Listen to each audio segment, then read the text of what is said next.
This is the BMW i4. It's an electric version of the 4 Series Grand Coupe, the new one, and actually this comes first. And speaking to the engineers last night about this was developed first as well. The size that was needed for the battery pack and the shape was defined before the combustion engine versions were anywhere near production or development. Anyway, you get two different versions at the moment. There's an i4 eDrive 40 and this, the top of the range one. It's an M performance vehicle called the M50. I'm very excited about this car. This is quite obviously from the M stable of design too, isn't it? This has got the optional 20-inch wheels and they look amazing. You've got some M differentiators, an M mirror here, some wheel spats over the arch at the back and a spoiler at the rear. We'll look at that more. Now, the i4, however, shares its nose or its overall shape with the rest of the 4 Series range, and it's influenced a bit by the BMW iX, so it's got that big, long front grille. That is perhaps a bit divisive. Let us know what you think in the comments below. It's growing on me a little bit in this car. I think the rest of the shape makes up for it. This is a beautiful looking car. And though it is called a Grand Coupe, it still has a big boot. This is quite a practical size, certainly enough for 4 people.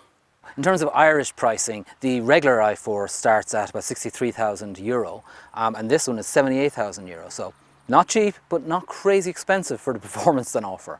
It's probably worth going through the specs on this car. It's got 2 electric motors, one in the front, one in the rear, so it's 4-wheel drive obviously.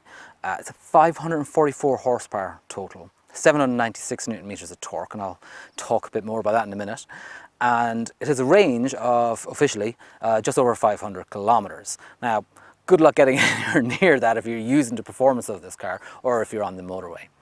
It can, however, be charged at up to 205 kilowatts on a rapid charger, which is pretty impressive. The battery pack itself has got a net capacity of 80.7 kilowatt hours. The inside of the i4 is a bit of a mix actually of the 4 Series and the iX. So while it is very much built using 4 Series parts, you know, feels like a 4 Series, got the center console here, it's the same with the iDrive controller, really nice sports seats, seating for 4, 5 if you really have to.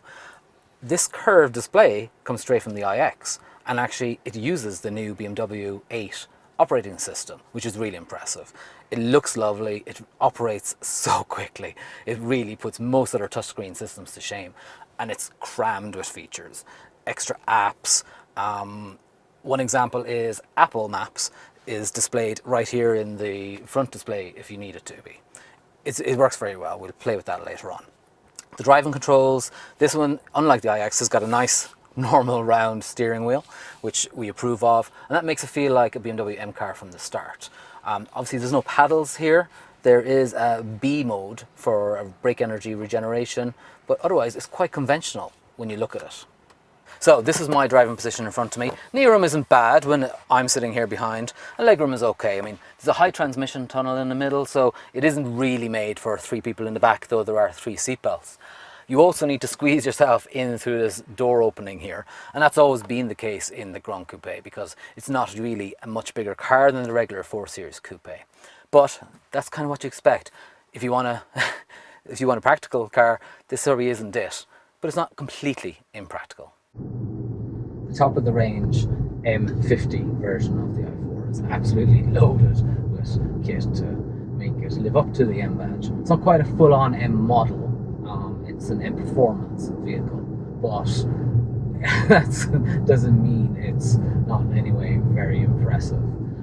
It's got 544 horsepower from its two electric motors, one at the back, one at the front, and 796 newton meters of torque. That's just mind-blowing. The M3 and the M4, for example, they have well over 500 horsepower as well, but they only have 650 newton meters of torque, and nobody ever called them slow, did they? It is a heavier car than the M3 and M4, of course. The battery pack is quite heavy, but it still manages a 3.9 second 0 to 100 kilometers an hour time, which is just epic. And obviously that torque kind of dominates the experience. To be honest, it's, you know, there's no high revving power as such, so it's just torque and it just pushes you back in your seat. Now, I really hope I hope that noise is coming through the microphone, otherwise I look kind of silly, but it's the Hans Zimmer defined sporty noise. That is really distinctive, isn't it? It does add to it. I know it's fake, I know it's made up, and there's going to be a lot of debate whether we should be doing such a thing with electric cars, but it does sound good, and it kind of eases the transition from going from a normal M car, doesn't it? Sounds exciting. That was after pressing the sport mode, incidentally. It's not there normally. It's much more subtle than that usually, but that's quite entertaining. I like that. And it really does change quite a bit as you use the acceleration. Now, speaking of acceleration, this does feel like an M car. I have to give it to BMW. It's very, very powerful. It's very, very fast. There's absolutely loads of torque available all the time. Perhaps more importantly, because it's very easy to get torque out of an electric motor, is that the steering feels good. The car feels responsive. The body control feels fantastic. Balance is really good as well. The weight distribution actually is slightly to the back in this car, so it's very much a rear drive feeling BMW. So that's our first look at the BMW i4, and it genuinely is a very exciting car, especially in M50 guys. Still, the i4 eDrive 40 isn't exactly lacking in performance either, so we're looking forward to trying that later in the year. This will help people with the transition from, the old combustion engine cars to fully electric, and it doesn't feel like a compromise. Sure, it's heavier, sure you have to plug it in to charge it up, but it is exciting to drive.